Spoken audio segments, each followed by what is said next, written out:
Selamat datang kembali di perkuliahan Matematika Keuangan.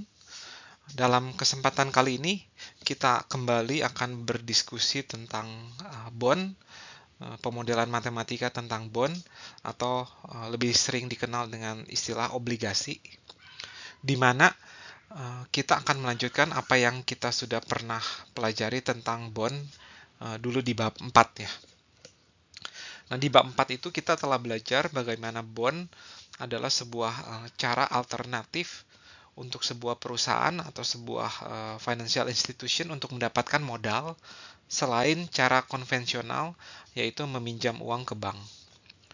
Nah, kita akan melanjutkan pembahasan tersebut, nah, terutama di yang bagian pertama ini, di 9.1, kita akan belajar bagaimana menilai sebuah bond di waktu kapanpun gitu. Apakah bond tersebut lebih bernilai dari sebelumnya atau bond itu lebih turun value-nya. Nah, kemudian kita akan membuat sebuah semacam tabel amortisasi untuk bond. Nah, kemudian di bagian kedua kita akan belajar bagaimana sebuah keputusan yang dapat diambil oleh perusahaan penerbit bond untuk memanggil bondnya, atau istilahnya adalah bond tersebut itu adalah callable. Nah, tentunya kita akan mengenal ini lebih lanjut di 9.2. Dan yang terakhir, kita akan belajar mengenai yield rate.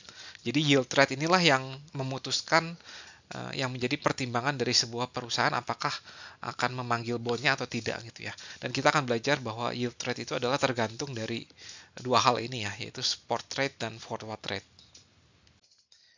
Sekarang kita akan masuk ke 9.1, di mana kita akan belajar bagaimana mengevaluasi atau men-pricing harga dari bond di setiap waktunya.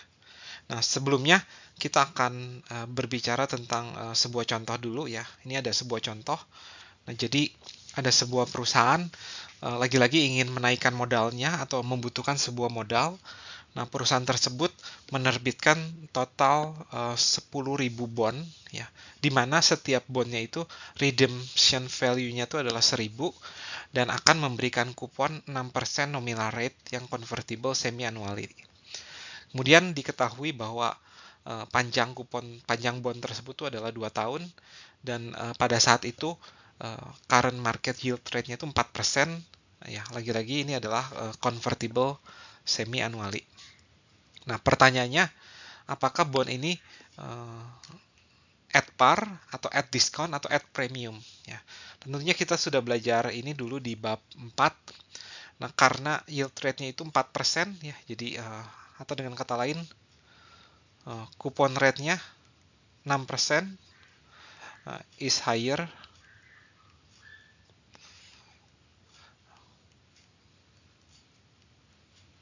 yang cuma 4%, maka bond ini at premium. Karena kupon yang kita terima jauh lebih mahal dibandingkan yield rate di pasar. Nah, kalau kita ingin menghitung harga bondnya atau bond price-nya, tentunya kita bisa menggunakan formula yang sudah kita pelajari sebelumnya. Ya. Nah, jadi kita akan hitung dulu 6% itu kan setahun, 3% dari 1.000 itu adalah 30. Nah, 30 ini akan kita terima karena kuponnya itu kita terima setiap 6 bulan, dan ini bond tersebut berlangsung selama 2 tahun, berarti kita akan terima 4 kali ya. Dengan rate-nya 2%, nah ditambah redemption value-nya 10.000. Sebentar.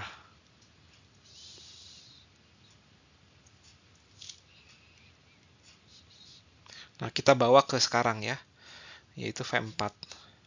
Nah, ini kalau Anda hitung, jawabannya adalah 1038,08. Nah, karena bond price-nya itu lebih besar daripada redemption value-nya, jadi jelas di sini bondnya itu emang dijual at premium. Nah, semoga cukup jelas contoh sederhana ini. Nah, contoh ini seharusnya bisa Anda kerjakan ketika kita berbicara tentang bab 4 dulu ya. Selanjutnya kita akan berkenalan dengan istilah premium atau diskon gitu ya. Jadi istilah premium itu akan kita pakai kalau bondnya itu dijual pada saat premium, sementara istilah diskon itu akan kita pakai kalau bondnya itu dijual at par, at diskon. Nah, jadi premium dari sebuah bond adalah perbedaan antara selling price dari bond dengan face value atau redemption value dari bondnya. Nah, berarti kita bisa menghitung premium dari contoh kita pada bond dari contoh kita sebelumnya itu adalah 1038,08 dikurangin 1000, atau dengan kata lain premium dari bond tersebut adalah sebesar 3808. Begitu pula kalau misalkan bond tersebut dijual at discount, berarti diskonnya itu adalah the difference atau selisih antara the selling price dengan face value of the bond. Nah, kemudian ada sebuah pertanyaan lagi. Yang pertama adalah berapa sih total uang yang dikumpulkan oleh si perusahaan tersebut dengan menjual bond tersebut. Nah, jadi uang yang dikumpulkan, ya, total money yang berhasil di raise oleh si perusahaan tersebut adalah 10.000 dari jumlah bond yang diterbitkan dikali harga jual bondnya, yaitu 10.3808. Nah, ini berarti si perusahaan tersebut mendapatkan sebesar 10.380.80.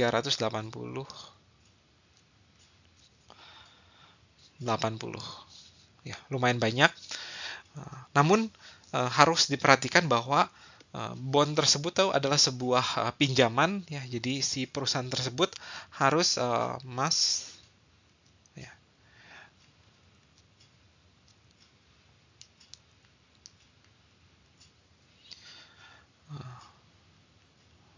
pay the money back, ya. Jadi mereka harus mengembalikan uang-uang yang sudah ini harusnya 10.000, ya. Uang-uang yang sudah dipakai kepada si pembeli bond, yaitu sebesar 10.000 lagi dikali 1.000 untuk masing-masing bondnya. Ini pada saat 2 tahun, ya, yaitu sebesar 10 juta.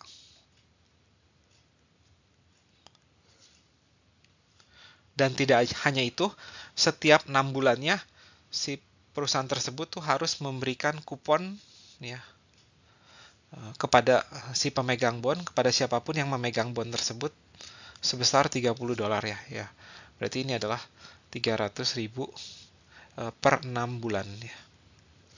Nah, ini adalah kewajiban yang harus dilakukan oleh si perusahaan penerbit bond, dan yang di atas adalah uang yang berhasil dikumpulkan oleh si perusahaan tersebut di awal. Ya, ini semoga cukup jelas. Selanjutnya kita akan berkenalan dengan istilah book value dari sebuah bond. Book value dari sebuah bond itu sebenarnya adalah sebuah present value, ya. Present value dari semua kupon-kupon yang akan diterima oleh si pemegang bond di masa yang akan datang, ditambah present value dari redemption price-nya atau redemption bond-nya. Nah, berarti sebenarnya kita sudah secara tidak langsung kita sudah menghitung book value di T sama dengan 0, yaitu adalah 1038,08. Ini sama dengan bond price-nya, ya. Ini kita dapatkan dari itu, ya, 30 kuponnya yang akan kita terima 4 kali. Kemudian ada redemption value-nya kita bawa ke saat ini. Nah, ini adalah book value saat T sama dengan 0. Nah, kemudian kita bisa menghitung book value. Sebagai contoh, kita akan hitung book value setelah 1 tahun, ya. Nah, bagaimana menghitung book value setelah 1 tahun? Mungkin saya akan gambar diagram dulu. Nah, ini. Nah, karena bond tersebut adalah kuponnya kita terima setiap 6 bulan, maka kupon pertama kita terima di sini. Ini kupon kedua, ya, ini kupon ketiga, dan kupon keempat plus redemption value-nya. Nah, ketika kita ditanya book value di T sama dengan 1, artinya kita sudah menerima 2 pembayaran kupon, ya. Berarti kita tuh book value-nya tuh kita tanyakan di situ, sesaat setelah kita menerima kupon kedua, ya. Berarti untuk menghitung book value di T sama dengan 1, berarti point of view kita tuh ada di sini, ya. Sesaat setelah kita mendapatkan kupon kedua. Berarti book value-nya adalah 30 dikali A2, nah ditambah 1000, nah kita bawa ke T sama dengan 1. Sorry, harus ini 2 ya. 2 dari, karena kita ada 2 periode. Ya. Dan ini kalau Anda hitung, nilainya tuh adalah, mungkin kita hitung aja. 30 V ditambah V kuadrat ditambah 1000 V kuadrat, di mana V-nya itu adalah ini ya, 1/1 plus rate-nya tadi kalau nggak salah 4% setahun, berarti 2% selama 6 bulan.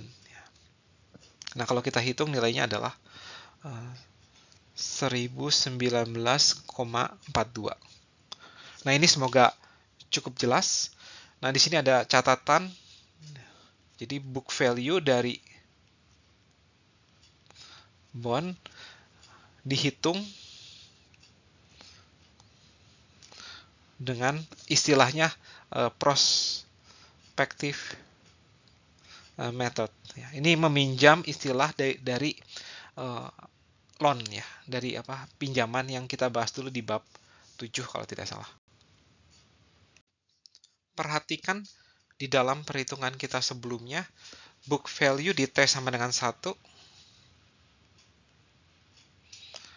itu adalah 1019,42, sementara book value di T sama dengan 0 ya adalah 1038,08 ya.